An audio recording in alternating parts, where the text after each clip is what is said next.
Hello, my name is Marino-Williams, and this presentation on 21st century teaching and learning is being created for Dr. Furta's instructional materials and web-based design course for the Franciscan University of Steubenville, Ohio. According to the text, using Web 2.0 tools in the K-12 classroom, Web 2.0 is about connecting people and making technology more efficient for people. Web 2.0 creates new ways for large groups of people to collaborate and exchange information while reducing the importance of the computer itself as an information delivery method.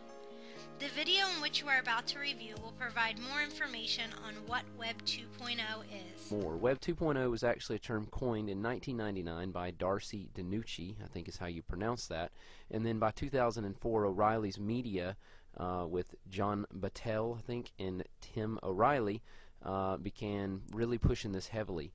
The content that we had in Web 1.0 was mainly static, if you'll recall, which didn't have a whole lot going on as far as dynamic content, movement, just lots of just static text, pictures.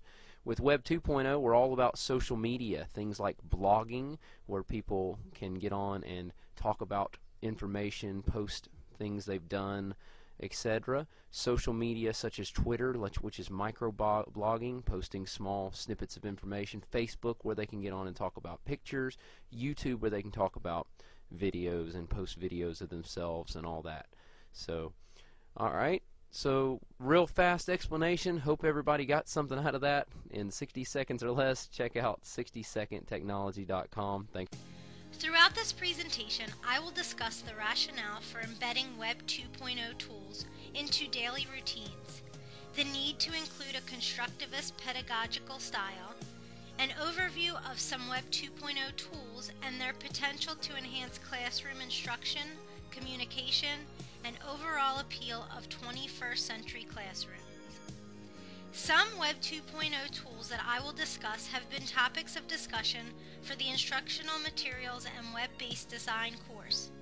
I will also provide recommendation for what my organization, the Pennsylvania Cyber Charter School, can do to increase the usage of Web 2.0 tools among all staff and students. According to Solomon and Scrum, web-based tools can provide new opportunities. Students can learn the skills of communication, collaboration, and creativity. Teachers can take advantage of the connectedness of people and ideas to establish communities of learners to help students acquire new skills. Web 2.0 tools help enhance the following skills: communication, collaboration, connectedness, communities of learning, convergence, contextualization, cloud computing, and cost-free. I will provide a brief explanation of each of the C's on the next few slides.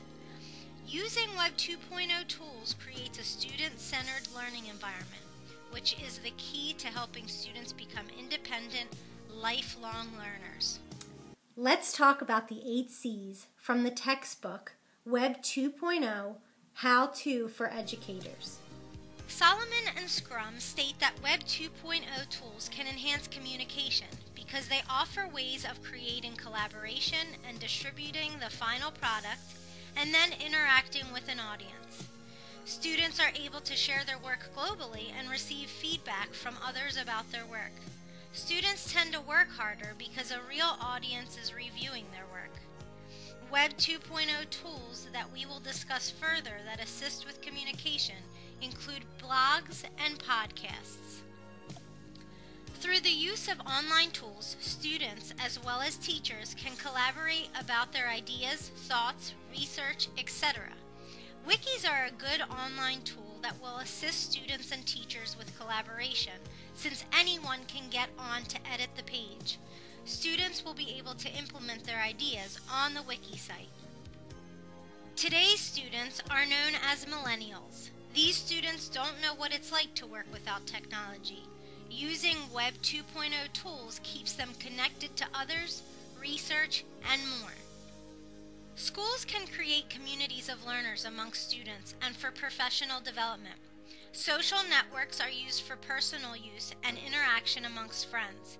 but they can also be used to discuss certain topics to help deepen their understanding by speaking with others. Some examples of social networking that can be used for both students and professionals include Facebook, Twitter, and Google+. The textbook, Web 2.0, How-To for Educators, states that convergence of skills for students will be distinct between basic and higher order thinking skills, and they will become true digital age skills and gain the ability to analyze and synthesize information. Contextualization through the web allows students to connect with what they are learning. Students can see that certain topics or subjects are connected by certain characteristics. Solomon and Scrum state that the advancement in complexity of computer services outsource services such as data management for greater efficiency. The servers that house the data are all online rather than on-site. Netbooks with Web 2.0 tools provide free tools for student learning. Students can use online applications, store documents online, and find lessons and other students online. This helps review an immediate picture of student learning. Many students and teachers expect most Web 2.0 tools to be free of charge. Sometimes tools replace the high cost of licensing software applications. Other times new tools are available that don't exist in any other format, and so students can learn in new ways with them. The Web 2.0 tools that I will discuss throughout this presentation are free of charge. Previously, classrooms were teacher-centered, where the teacher would lecture the class.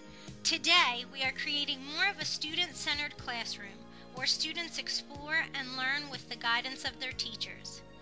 In the article, The Many Faces of Constructivism by David Perkins, we find that constructivism is more than one thing, and there are three distinct roles in constructivism.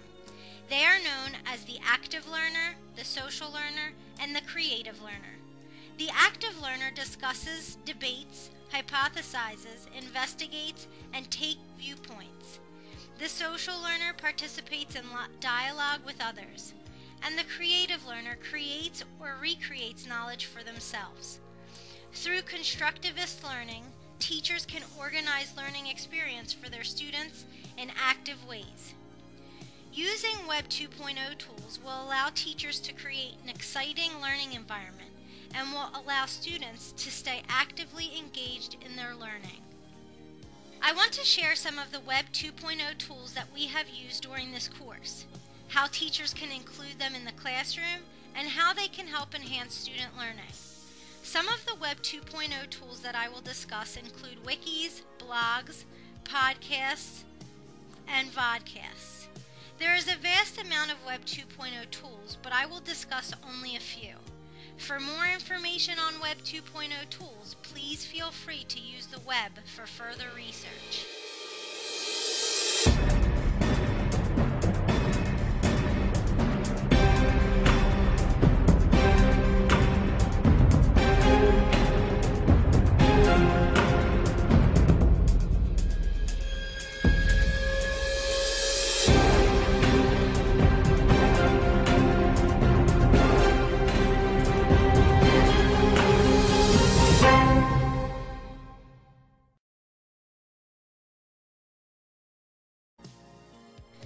According to Web 2.0, How-To for Educators, wikis are pages that students can use to write, edit, and add elements such as images and video to create collaborative projects.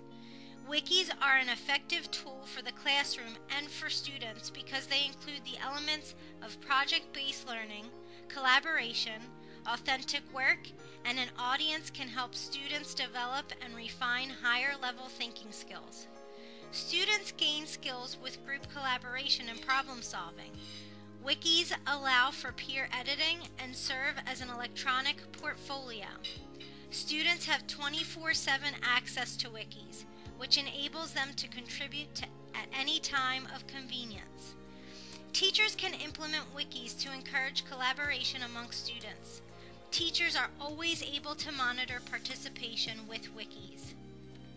In the article, 7 Things You Should Know About Blogs, introduces blogs as weblogs, an online chronological collection of personal, commentary, and links.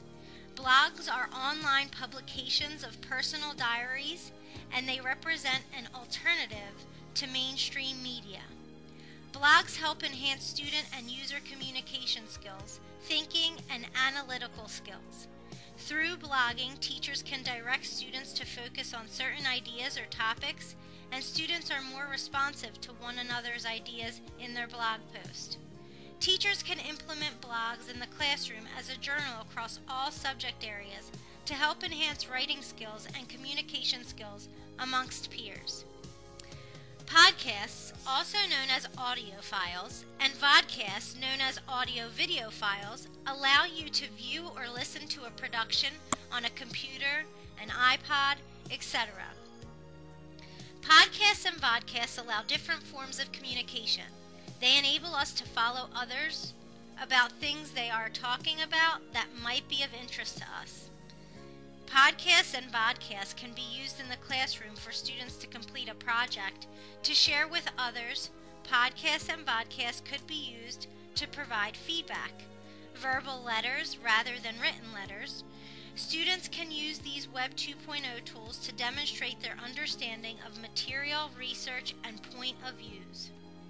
Social networks encourage communication between others around the world. Social networks help enhance communication, writing, thinking, and problem-solving skills. Social networking is a tool that is used worldwide and provides insight on new ideas. Social networks that are often used and are widely known are Facebook, Twitter, and MySpace. There are many other social networks out there.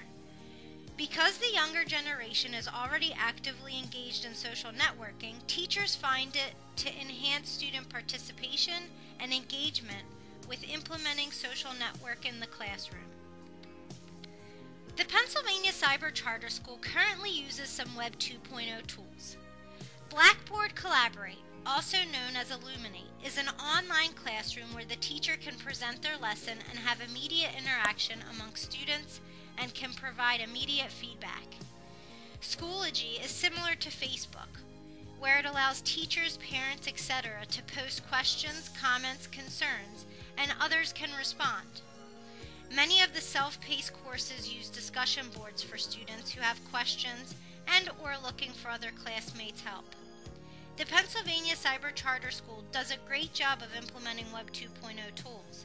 Even the Building Blocks program, our kindergarten classroom, uses iPads and Smartboard for interactive tools to keep younger students engaged.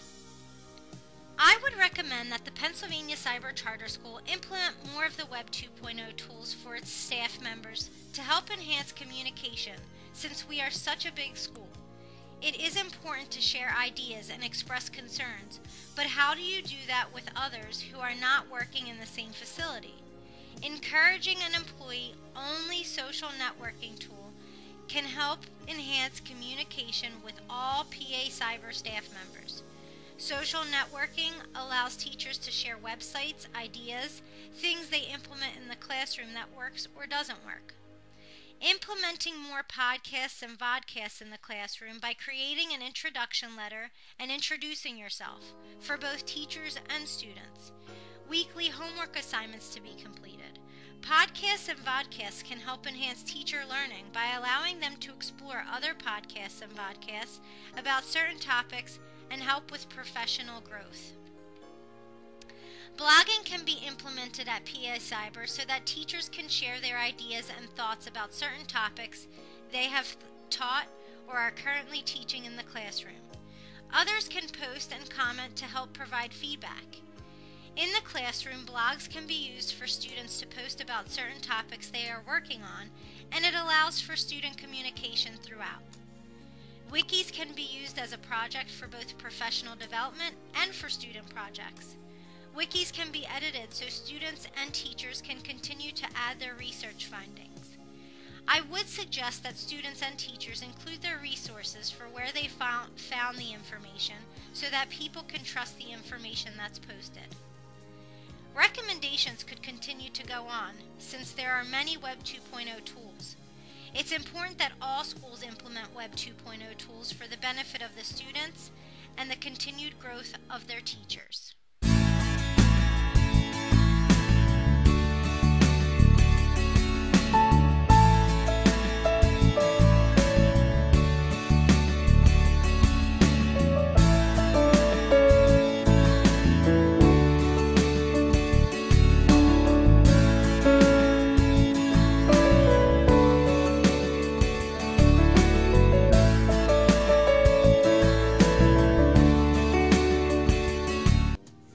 Thank you for watching my presentation on 21st century teaching and learning.